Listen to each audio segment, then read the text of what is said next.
Hello and welcome to our channel. Don't forget to like the video and subscribe this channel. Electric cars and solar panels seem like a match made in heaven. Free clean power as long as the sun shines. A self-reliant, solar car that's not dependent on the power grid could recharge sustainably from anywhere you dare to venture, as long it's not a cloudy day. So, have you ever wondered about bolting solar panels on your Tesla? And why don't all electric cars come equipped with solar panels for a sleek charge-on-the-go solution? In fact, with improving solar technology and clever ground-up engineering, a few self-charging solar cars are just at the point of coming to market. In this video we'll delve into the practicalities of solar power for vehicles and have a look at some of the early adopters of this emerging technology. In 2017, Elon Musk suggested that Tesla would offer optional solar tiles on the roof of the Model 3. But later retracted the statement, saying that putting solar panels on a car is not that helpful, because the actual surface of the car is not that much, and cars are often inside. The least efficient place to put solar is on the car. Did you know that every hour the Earth is hit with more energy from the sun than the entire world consumes in a year? The problem is the total surface area of the Earth is about 197 million square miles, and the roof of your car is a lot less than that. About 3 to 10 square meters of usable space. It does make a lot more sense to utilize the large surface area of your home with a solar power system like the Tesla solar roof, and charge your car from there. The only problem is, you have to be home to use it. A car with integrated solar panels can recharge from any sunny parking lot in the world. And, if you happen to be driving in perfect midday conditions, you can even charge on the go, extending the range of your vehicle as you drive. Potentially, the extra incoming power from the solar system could even allow for a smaller, lighter battery system than in a comparable conventional electric car, leading to lower vehicle mass and energy use in driving. To understand if a solar car could really work, we need to find out how much solar energy the surface of a car can capture, and how much range that energy will provide under realistic driving conditions. Solar radiation is often measured in kilowatts per square meter. So let's assume a 1 meter square panel is being hit with about 1 kilowatt of energy in direct sunlight. Unfortunately, nothing in this world is perfectly efficient, especially devices that take raw energy and transform it into useful work. That's just thermodynamics. The most efficient modern silicon solar cells you'd find on a home system only work at best around 20% efficiency, but unlike a house, cars move. This creates unpredictable conditions and can lead to suboptimal solar panel angles. You can technically cover every inch of the car in panels, but for example, covering the lower door panels isn't going to do you much good, as they won't get much sunlight, and the proximity to the road will have them covered in a thick layer of dirt and dust every time you drive. So let's take a sedan the size of a Tesla Model S, almost 5 meters long and 2 meters wide, and put a totally impractical, hypothetical array of solar cells covering the whole plan view rectangular area of 10 square meters. In direct sunlight, it could charge its battery with, at best, 20% of the 10 kilowatts of solar energy hitting it, about 2 kilowatts. With full sun for about 5 hours per day, just as an approximation, that's 10 kilowatt hours of battery charge per day, at best. For comparison, the long-range plus battery option on the Model S is 100 kilowatt hours, so our giant imaginary square solar panel could charge up to 10% of its lithium-ion battery per day. This model has an EPA estimated range of 402 miles or 647 kilometers, so we could be looking at gaining up to 40 miles, or 65 kilometers of range with this exceedingly optimistic and frankly unrealistic estimate, potentially a useful extra distance. In a more practical scenario, the solar panels would only partially cover the top surfaces of the vehicle, and have a much smaller surface area. Now, no one's saying you'll get 100% of your power from an integrated solar panel system. In the foreseeable future any solar Tesla would still require the standard battery charging apparatus, but solar could be a useful supplement. Tesla's commitment to solar energy is well known, and the Palo Alto behemoth offers solar roof tiles in addition to the Tesla Powerwall line of energy storage products. According to the 2019 impact report from Tesla, the average life cycle emissions from the Model 3 are less than half those of an equivalent mid-sized ICE car, and if you install a solar power system on your home, and charge your EV with that, your carbon footprint can be reduced to almost nothing. This was Elon Musk's idea in 2017, that car roofs are small and inefficiently angled platforms for viable solar installations, and charging from a home solar installation made more sense. You could even charge at night on stored solar and cheaper off-peak electricity.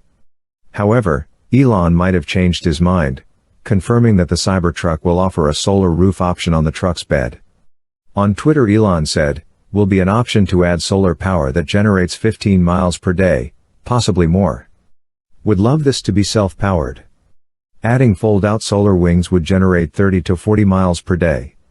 Average miles per day in US is 30. In a previous video, we envisioned what a foldable solar array might look like on a Cybertruck, and you may have noticed, we envisioned it as a military Cybertruck and equipped it with some extra goodies. Researchers at NASA's Jet Propulsion Laboratory and Brigham Young University collaborated to construct a prototype of a solar panel array that folds origami style, to be used in space.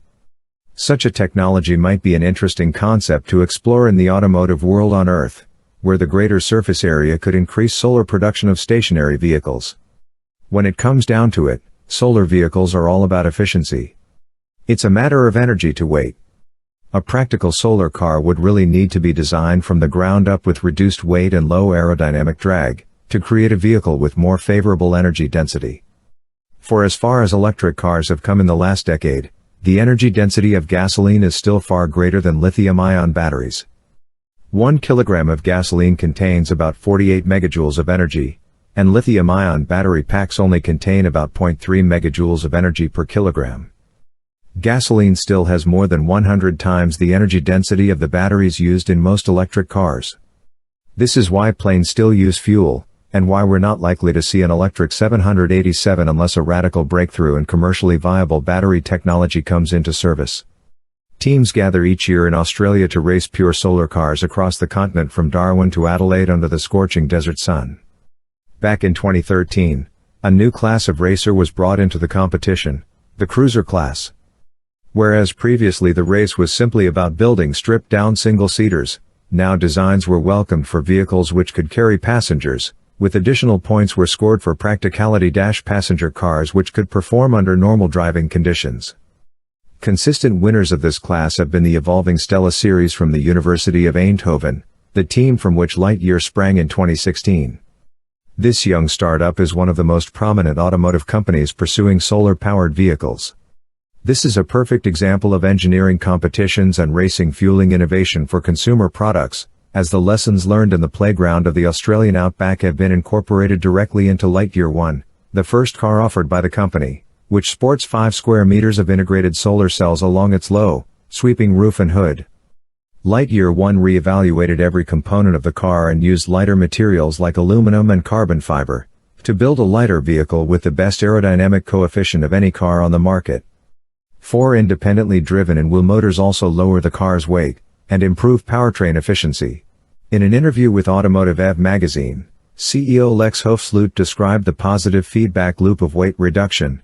By concentrating on efficiency and lightweight, we can use batteries that are about half the size and weight of a conventional EV, and half the energy consumption of an EV in the same segment.